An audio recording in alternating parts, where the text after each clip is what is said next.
I am Jessica Rhodes. And I'm Margy Feldhuhn, and we're the co-owners of Interview Connections, the leading guest booking agency for podcasters and guest experts. Since 2013, we have literally booked thousands of interviews on podcasts. And in today's presentation, we're going to teach you how to position yourself as an in-demand guest and find the right shows to be a guest on. So the most frequently asked question that we get is, how do you know which shows are the right fit for you and your goals? So we brought our client, John Lanza. John, come on up to the stage. We brought John because we thought the best way to teach you guys is to actually use him as a case study, because he gets interviewed on podcasts, and we're going to kind of walk through some of the process of how to do this with John as your fellow FinCon example. All right, so John, number one, what is your goal for podcast interviews? My goal was to promote my new book, The Art of Allowance. So it's a program for parents.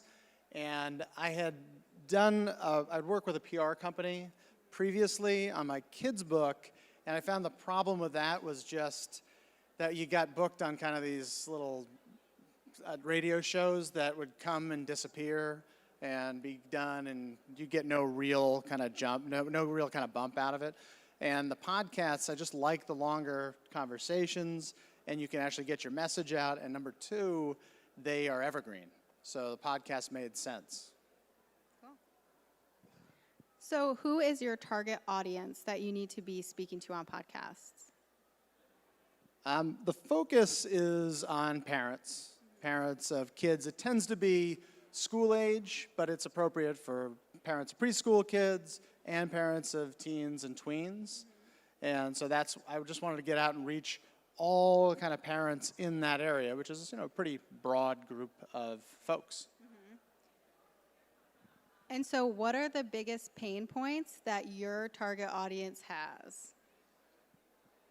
I think underlying all of it, and I think everybody here at FinCon would agree that this is an issue for everybody, is that when parents really just have to open up a conversation with their kids. And I think it's the money baggage that we all carry that is the biggest pain point. It's like the underlying pain point. But then, so knowing that is important. But then it comes down to logistics. So, obviously the book is called Art of Allowance, so we're talking about an allowance. People don't know. People either have started an allowance and it's failed. They don't know when to start. So those are kind of the basic issues. But I think underlying it all is, how do I start this conversation with my kids, particularly if I'm not necessarily comfortable with my own money situation. And so that's something that in the right kind of podcast context, you can have a really good conversation with the right kind of host. That's why it's important to find the right connection.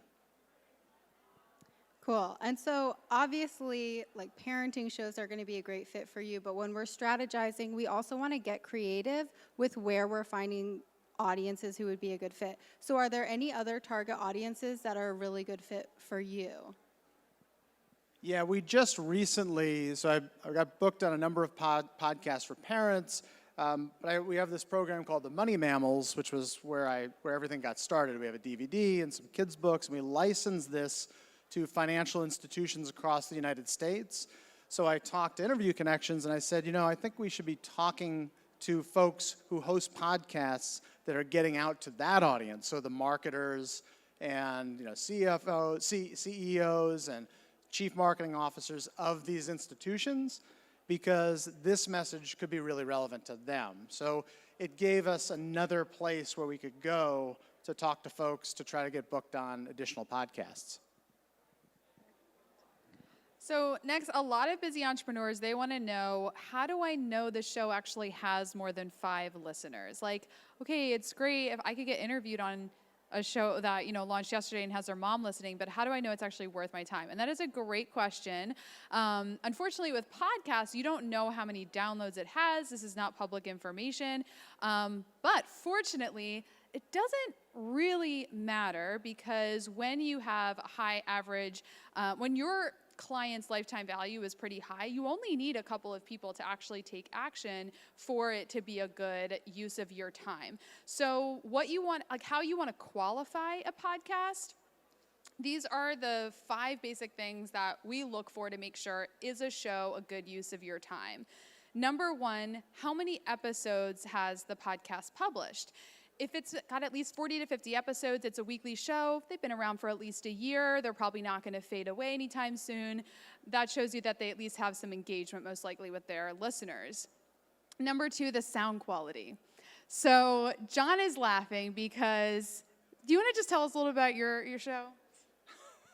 So we're just released the 10th episode today, so a growing podcast. And on the 10th episode, I made the rookie mistake of not plugging in my USB mic, but in the this guest that I had on was a researcher that I had based a lot of the work in my book on, and in my nervousness, I didn't look at the most obvious thing, which was that the computer wasn't defaulting to the USB mic, and so I was recording myself using the computer audio. So it sounds okay, but it is one of those embarrassing moments that you just have to kind of live through, and that's why she's looking at me with that kind of look. Yeah, so when it doesn't have great sound quality, it either means that they didn't take the time and the financial investment to try to make their show sound good, or they're brand new, their audience probably isn't that big yet or not that engaged. So just listening to the sound quality will tell a lot. Also, you want to look at social media following. So not necessarily just like how many followers a podcast has, but how engaged their audience is. Podcasting is not only a marketing tool, but it's also is a relationship building tool. It's really, I mean, sometimes I consider podcasting like just another form of social media, because as a guest and a host, you are interacting with each other. It's very social. When you're a guest on a podcast, you should be sharing that episode to your following. They're going to share the episode to their following. So finding shows that are active in their social media channels means that it's going to be a good use of your time. Do you want to add anything about social media? Yeah, well, I wanted to just add about the podcast that I did recently. So I did a podcast for the Dad Edge podcast. It used to be called the Good Dad Project. And the conversation was really rich because he wasn't completely convinced about chores and allowance and decoupling them. But we had such a engaging conversation, and he was kind of convinced that the approach that I was talking about made sense. He invited me the next week into this Dad Edge Alliance, which is a group of I think it's like 200 dads, and about 40 of them showed up, and we had an hour Q&A session about how to set up an allowance, and this was with people who were in the process of doing it, were thinking about it, but that never would have happened without that initial conversation and having a really good sense of a good rapport with the host that I did in that first podcast with him. Yeah, so you do the interview, you talk to the host, and then that can lead to more conversations with the listeners on Facebook, on Instagram, LinkedIn, you name it. Next, ratings and reviews on Apple Podcasts, iTunes, Stitcher Radio. This doesn't necessarily correlate with how many listeners or how engaged, because if you've been in the podcasting community, you might know that people will just like ratings and reviews swap. So like, hey, just review my show, I'll review your show, but nobody ever listens to it. So just take this with a grain of salt. It's nice to check out and see like if there are ratings and reviews, but it doesn't necessarily mean like, okay, it's a good show or it's a bad show. And then lastly, content and target audience of the show. This is obviously, or maybe not obviously, but it is definitely the most important. So if you find a podcast where, think about who your target audience is and what topics they're interested in, and look at the episodes that podcast is producing. And if those episode topics are relevant to your target audience, chances are your target audience is going to enjoy that show. They're listening to it. You can also listen to the podcast, read the description of the show, and see, are they talking to your target audience? And this is seriously so important, because even a show that has 50 listeners, if it's the right listeners and one person becomes a client or 2 people become a client, and you've got a good program to enroll people into, it's well worth your time. So really focusing on the content and quality of the show is really what to focus on. Love it. And yeah, it's for fortune, not for fame, this strategy. If you want to get famous, probably not podcasts. But if you've got a target audience that's going to be really valuable for you to build relationships with and get in front of, then podcasts are going to be great. So what do you look for when your agent team presents you with a list of shows that they feel you're a good fit on? How do you evaluate them to see if you want to be pitched to them? Well, the most important kind of evaluation session is the first set of podcasts that they send you. And so you kind of, because you want to just make sure that they kind of get your message and get what you're trying to do. And after we went through that, and so we went through, they gave me a list of, say, 13 shows, and I just went to their sites of each of the shows, and really they made some good choices. There were two of them that I said, yeah, I don't know if we're ready for that right now. But after that, we had 2 more rounds of additional shows to potentially book me on, and they were all spot on. And I was pretty wide open to doing anything that had to do with parents, because I thought this is a relevant message for any kind of parent show. So that's one of the things they do a really good job of, is very quickly identifying. We spent a lot of time in the beginning going over. They interviewed me to understand what I'm trying to get across, so that the shows that they sent were totally relevant. So that made it very easy. All right, so we are going to wrap up with our top tips for how to position yourself as an in-demand guest expert when you're pitching yourself or being pitched to podcasts. So our number 1 tip is to use a one-sheet. So one-sheets are amazing, and I have an example for you. Ta-da! John Lanza, everyone. This is an example of a one-sheet. John, tell us about your one-sheet. Yeah, you got to look at that one sheet. Okay, so I will tell you, the one sheet, again, there was a good, solid discovery process. That's what I think is really important, because we only had to make a few tweaks on the one sheet once we had gone through the discovery process. And it's great because they have the information about me, then they have the questions they can ask, so it's just like kind of any smart press one sheet. And most importantly, you have folks that are going to be pitching you, so they can say things about you that you cannot say about yourself without sounding like a complete buffoon, you know? So that is it's definitely worth its weight in gold. I don't know if that's the right term, but it was definitely worthwhile, so. Cool. So our next tip is to practice telling your story. The more you actually tell it to someone, the better you'll get, the more concise it will be, and get feedback, because the things that people find really interesting in your story and want to draw out more might not be the things that you think or that you think are interesting. So you really want to practice with an audience or with a friend and really get good. So in addition to using a one sheet, John kind of alluded to this, but our biggest tip is really to use, our biggest tip, every tip here is my biggest tip.